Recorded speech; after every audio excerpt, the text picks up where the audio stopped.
আরে তোমরা এখানে? দাঁড়াও দাঁড়াও দাঁড়াও, কোথায় যাচ্ছ? একটু দাঁড়াও। আমি তো ভালো আছি, তোমরা কেমন আছো সেটা তো বলো। ওহো, আমি খেয়ালই করিনি, এদিকে টাইম বেজে যাচ্ছে, আমার বাইরে যাওয়ার আছে।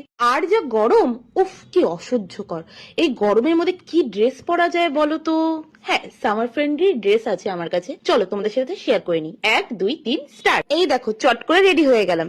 কেমন লাগছে বলো দেখি তোমরা? এই সামার সিজনে সামার ফ্রেন্ডলি কটন সফট কাপড় তো আমরা সবাই পছন্দ করি। দেখো তার মধ্যে এটা কিন্তু কোনো অংশেই কম যায় না। আর তোমরা এর স্লিভসটা দেখো কতটা সুন্দর, কতটা স্ট্রেচেবল, যে কেউ সহজেই ক্যারি করতে পারবে। আর এর ব্যাক পোর্শনটা দারুণ, বিশাল কমফোর্টেবল, আমার তো খুব পছন্দ হয়েছে। তোমাদের যদি ড্রেসটা পছন্দ হয় অবশ্যই ইনস্টাগ্রামে কমেন্টে লিংক লেখো, অবশ্যই লিংকটা পেয়ে যাবে তোমরা। আর এছাড়া যারা ইউটিউব থেকে দেখছো তারা অবশ্যই আমার কমিউনিটি চেক করবে, আর আমি ভিডিও ডিটেলস দিয়ে দেবো। আমি তো আমার সামার লুক নিয়ে রেডি, তোমরা তোমাদেরটা অর্ডার করে নাও। চলো বাই, টাটা, আমি আসছি।